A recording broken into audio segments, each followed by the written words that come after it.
فلا هادي له وأشهد أن لا إله إلا الله وحده لا شريك له وأشهد أن محمدا عبده ورسوله يا أيها الذين آمنوا اتقوا الله حق تقاته ولا تموتن إلا وأنتم مسلمون يا أيها الناس اتقوا ربكم الذي خلقكم من نفس واحدة وخلق منها زوجها وبث منهما رجالا كثيرا ونساء واتقوا الله الذي تساءلون به والأرحام إن الله كان عليكم رقيبا يا أيها الذين آمنوا اتقوا الله وقولوا قولا سديدا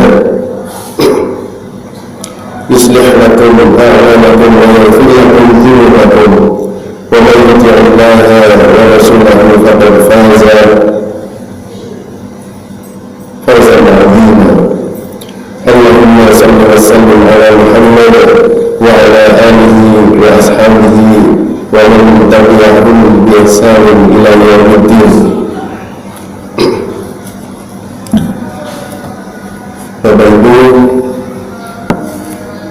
jamaah salat subuh Masjid Nurul Firdaus dan insyaallah jamaah kultur salat subuh pada kesempatan yang mulia ini, marilah kita semua jamaah baik bapak maupun ibu senantiasa meningkatkan ketakwaan, keimanan kepada Allah Subhanahu wa taala,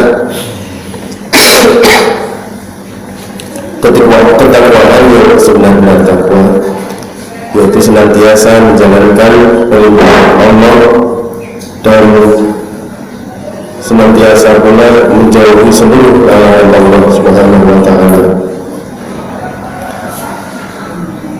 Bapak Ibu, kita diciptakan oleh Allah itu memiliki satu tujuan. Jadi Allah itu tidak sekedar menciptakan manusia saja, tetapi memiliki satu tujuan. Sebagaimana pada Quran surah Al-Zariyat ayat ke-56, wa ma khalaqtul jinna wal insa illa liya'budun. Jadi tujuan diciptakannya,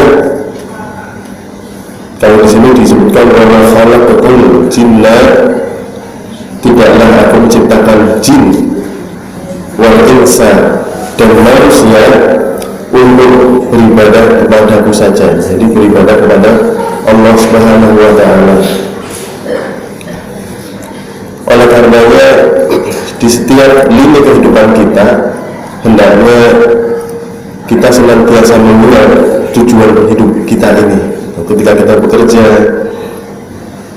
ketika kita bertetangga, ketika kita bernegara berarti berpolitik begitu. Kita ingat bahwa tujuan kita hidup di dunia ini adalah beribadah kepada Allah. Artinya ketika kita melakukan aktivitas-aktivitas di luar peribadahan, ya, seperti sholat, puasa, itu kita harus membawa ke dalam peribadahan. Itu artinya pula Bapak Ibu, kita nantinya kalau selalu ingat akan ayat ini, maka kita akan menahan diri kita dari perbuatan yang tidak baik dalam bekerja, dalam berteman, dalam bertetangga. Oh, ini kan kita sedang beribadah, jangan ngambil uangnya karyawan misalnya, kalau itu bos misalnya, atau jangan ngambil uangnya jangan ngakal-ngakali dan lain sebagainya. Sehingga nanti kita senantiasa ingat kepada Allah Subhanahu wa taala. Jadi kehidupan kita adalah bersifat duniawiya. Mohon maaf. Bekerja, berkeluarga, belajar hendaknya ditujukan untuk beribadah kepada Allah Azza wa Jalla. Terlebih lagi dalam aktivitas beribadah, tentu kita harus tujukan hanya kepada Allah Subhanahu wa beribadah itu kita tujukan kepada makhluk. Kalau di agama lain ada yang beribadah itu ditujukan kepada makhluk gitu ya. Ada misalnya hewan gitu ya. Kalau zaman dulu itu kepada batu-batu, kepada patung, kepada tempat-tempat yang terlihat sangar gitu ya. Itu ada agama tertentu yang beribadah kepada hal-hal tersebut. Kalau kita tidak, kita wa ma khalaqatul jinna wal insa illa liya'budun. Kita hanya diperintahkan beribadah kepada Allah saja. Ya. Jadi ujung pangkal atau tujuan ibadah kita tidak lain dan tidak bukan hanya Allah Subhanahu wa Ta'ala. Dan ini harus kita tanamkan dalam benak kita. Ketika kita melakukan ritual ibadah tertentu, saya ibadahnya untuk siapa ini? Kita sholat, wah ada tetangga saya yang cantik misalnya, ini yang teman-teman bapak ibu yang muda-muda ini. Terus ibadahnya kencang, seolah-olah yang terbaik begitu. Itu masuk menjadi riya gitu ya, menjadi riya. Itu juga ada yang mengatakan sebagai syirik kecil, riya itu ada yang mengatakan seperti itu karena ibadahnya agak melenceng kepada selain Allah. Dia ingin dipuji oleh orang begitu. Bapak Ibu mengharapkan sesuatu, kemudian berdoa, bersimpuh, ya, meminta pahala, memohon surga, bahkan sekedar meminta kekayaan dunia, gitu ya, minta uang, minta rezeki yang lancar, minta jabatan misalnya, dan itu dilakukan kepada Allah, ya, itu lebih baik gitu ya. Jadi meminta, ya Allah, aku ingin semoga engkau karuniai jabatan yang tinggi misalnya, untuk tidak apa-apa, asalkan hanya dilakukan kepada Sang Khalik. Sang Khalik itu berarti Sang Pencipta, yang Maha Pencipta bumi, alam semesta, menciptakan surga, menciptakan neraka. Jadi semua permintaan, doa itu hanya ditujukan kepada Allah Subhanahu wa Ta'ala. Ma'asyiral muslimin rahimakumullah dan muslimat rahimakumullah. Kemudian terkait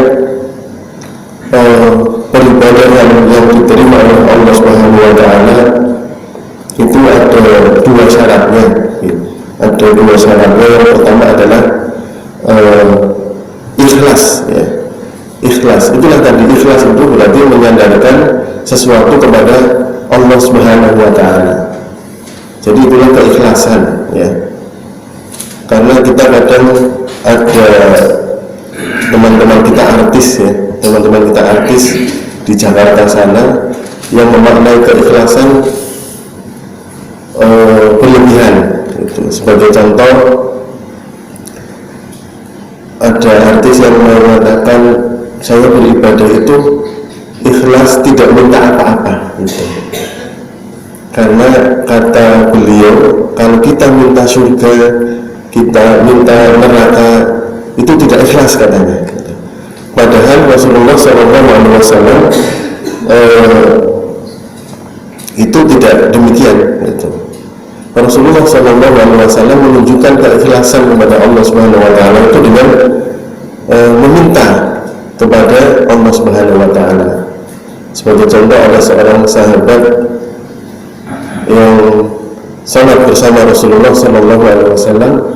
Kemudian Rasulullah bertanya kepada sahabat tersebut, apa yang kamu minta kepada Allah? Kemudian sahabat mengatakan, saya hanya meminta dimasukkan surga dan jangan dimasukkan ke dalam neraka.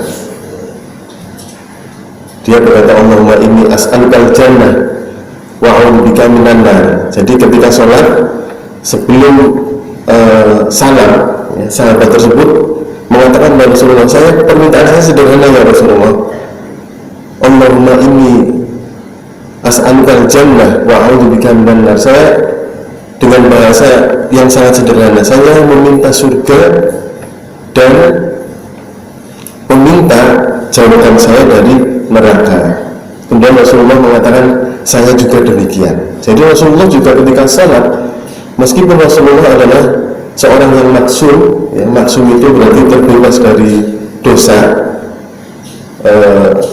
dan itu adalah rahmat dari Allah, gitu ya, memang karunia dari Allah. Rasulullah SAW itu seorang yang maksum, beliau tetap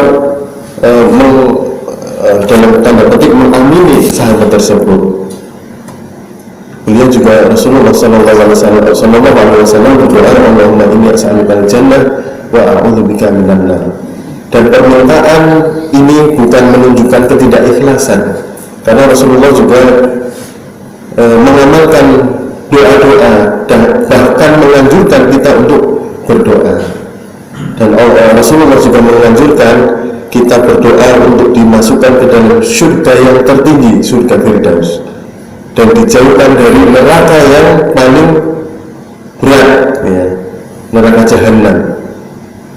Ya, jadi salah satu hal yang dicontohkan oleh Rasulullah adalah sebelum salam, ketika sholat itu lantunkanlah doa Allahumma inni as'alukal jannah wa a'udzubika minan nar. Ada juga yang melanjutkan dengan Allahumma inni a'udzubika min Allahumma inni as'alukal jannah wa a'udzubika minan nar, Allahumma inni a'udzubika min adzabin nar wa adzabil qabri, dan seterusnya. Ada doa juga seperti itu. Jadi meminta perlindungan azab neraka, azab kubur, kemudian meminta perlindungan dari fitnah dunia dan fitnah kematian. Itu juga doa yang dicontohkan oleh Rasulullah SAW. Dan itu juga bentuk keikhlasan, gitu. Bentuk peribadahan kita kepada Allah yang menunjukkan keikhlasan. Bapak Ibu yang dirahmati oleh Allah Subhanahu wa taala, dalam peribadahan ada, di samping keikhlasan, ada satu syarat lagi agar ibadah kita itu diterima oleh Allah Subhanahu wa taala, yaitu berittiba. Berittiba itu menerima apa adanya dari Rasulullah SAW. Ibadah yang paling utama adalah ibadah yang dicontohkan atau dianjurkan oleh Rasulullah SAW. Sebagaimana tadi doa Allahumma inni as'alukal jannah wa a'udzubika minan nar, itu memang asalnya dari sahabat, tetapi dibenarkan oleh Rasulullah SAW. Jadi dulu sahabat pada waktu zamannya Rasulullah SAW, karena sahabat itu dulu mantan kafir semua, mantan orang yang tidak Islam. Bahkan keislaman mereka itu sesudah mereka dewasa. Ada yang umur belasan tahun, ya. Ada yang umur liburan itu baru masuk Islam, ada yang umur 30-an baru masuk Islam. Yang ini juga menjadi dalil bagi kita bahwasanya dosa syirik asal kita bertaubat sebelum meninggal itu diampuni. Karena dulu para sahabat itu adalah mereka menyembah selain Allah, itu sebelum kenabian Rasulullah SAW. Para sahabat itu bukan Islam, itu. Tapi begitu mereka menerima Islam, semua dosanya terhapuskan. Demikian juga kita, seandainya kita merasa punya dosa, gitu ya, merasa punya dosa yang banyak sekali. Ada yang dulunya suka mencontek, gitu ya, waktu sekolah misalnya, atau ketika bekerja suka tidak patuh kepada pimpinannya, atau bahkan sampai pernah ada yang kita mungkin sampai berzina misalnya, atau pedukun misalnya, Kalau berzina kan mengkhianati pasangan kita ya.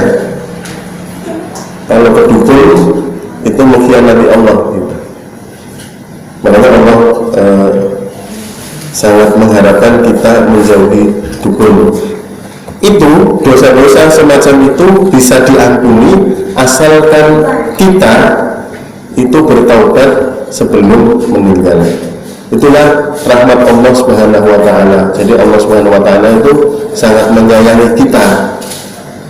Pernah dalam ada satu hadis yang menyatakan betapa besarnya sayang Allah kepada hambanya, kepada manusia. Sebesar apa sayangnya Allah itu? Diceritakan oleh Rasulullah SAW. Beliau suatu saat bersama sahabat-sahabatnya itu bersama dengan melihat rombongan tawanan perang gitu. Rombongan tawanan perang yang di salah satunya ada seorang ibu yang mencari-cari bayinya. Seorang ibu yang mencari-cari bayinya hilang. Kemudian begitu ketemu dengan bayinya, apa yang dilakukan oleh ibu itu kira-kira Bapak Ibu? Langsung memeluk, langsung menyusui begitu. Kemudian Rasulullah bertanya kepada para sahabat, lihat itu ada seorang ibu baru nemu bayinya. Coba kira-kira ibu itu tega enggak melempar bayinya ke dalam api? Waktu itu Rasulullah menanyakan pertanyaan pancingan kepada para sahabat. Para sahabat langsung, ya enggak mungkin lah Rasulullah, masa ibu tega melemparkan bayinya kepada api? Tidak mungkin. Seorang ibu itu cintanya kepada anaknya itu melebihi cintanya bapak kepada anaknya itu. Artinya ibu itu cintanya dengan anak itu luar biasa. Kita bapak-bapak kalah, ibu. Kemudian Rasulullah bersabda, cintanya ibu itu kepada bayinya masih kalah dengan cintanya Allah kepada kita. Itu betapa menggambarkan Allah sangat mencintai kita. Ada hadis misalnya,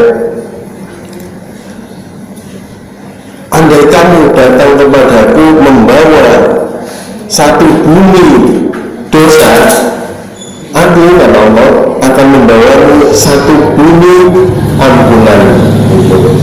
Jadi Allah itu siap dengan ampunan asalkan kita bertaubat.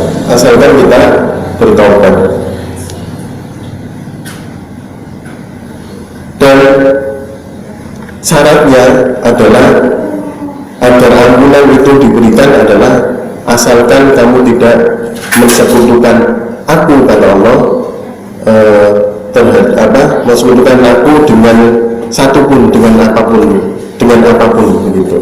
Jadi ampunan itu pasti akan diberikan kepada kita asalkan kita bertaubat, kemudian kita tidak melakukan kesyirikan sedikit pun. Dan tadi Bapak Ibu, bahwa ada dua syarat ibadah kita diterima oleh Allah Subhanahu wa taala. Yang pertama adalah ikhlas karena Allah, yang kedua adalah beriktibar. Jadi kita beribadah itu yang terbaik adalah mengikuti contoh Rasulullah. Bagaimana cara mengikuti contoh? Banyak referensi ya. Jadi ada hadis-hadis yang menunjukkan bagaimana Rasulullah SAW beribadah. Nah itu kita ambil contohnya untuk beribadah.